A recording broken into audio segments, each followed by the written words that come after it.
ഇടതു സ്വതന്ത്രനായാണ് PV അൻവർ നിലമ്പൂരിൽ മത്സരിച്ച് വിജയിച്ചത്. MLA ആയ ശേഷം പാർട്ടിയുടെ പ്രാദേശിക ഘടകത്തോട് ആലോചിക്കാതെ അൻവർ ഏകപക്ഷീയമായി പ്രവർത്തിക്കുന്നുവെന്ന് CPM ഏരിയ കമ്മിറ്റിക്ക് പരാതിയുണ്ടായിരുന്നു. ഈ പരാതി പരിഹരിച്ചുവെന്നാണ് പിന്നീട് പുറത്തുവന്ന വിവരം. എന്നാൽ MLAക്ക് ആശയക്കുഴപ്പമുണ്ടെന്നും താമസിയാതെ അത് തീരുമെന്നുമാണ് മന്ത്രി G. സുധാകരൻ മലപ്പുറത്ത് പറഞ്ഞത്. മലപ്പുറത്ത് 4 ആളുണ്ട്, നാല് ഒരാൾക്ക് ദേശ ആശയക്കുഴപ്പമുണ്ട്. ഞാൻ ഫേസ്ബുക്ക് വായിച്ചപ്പോൾ അത് തീർന്നോളും താമസിയാതെ. പുള്ളിക്ക് ആശയക്കുഴപ്പമുണ്ട്. എന്താ നടക്കുന്നത് മനസ്സിലാവുന്നത്. അത് രാഷ്ട്രീയത്തിൽ പ്രവർത്തിക്കാതെ പെട്ടെന്ന് MLA ആയി പോയതുകൊണ്ട് സംഭവിക്കുന്നതാണ്. കുറച്ച് കഴിയുമ്പോൾ മാറിക്കോളും.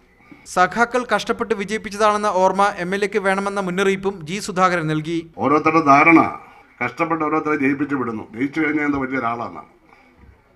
വലിയൊരാളാണ് ജയിച്ചു കഴിഞ്ഞാൽ. അതൊന്നും ശരിയല്ല. ഇതെല്ലാം കഷ്ടപ്പെട്ട് സഖാക്കൾ ജയിപ്പിക്കുന്നതാണ്. ഭൂമിയിലും സ്വർഗത്തിലും തൊടാതെയാണ് നമ്മൾ നടക്കുന്നതെന്നുള്ള ധാരണ പാടില്ല. മലപ്പുറത്തെ 4 MLA മാരിൽ ഒരാൾ എന്ന് പരാമർശിച്ചാണ് G. സുധാകരന്റെ വിമർശം. MK Shukkur, media 1, Malappuram.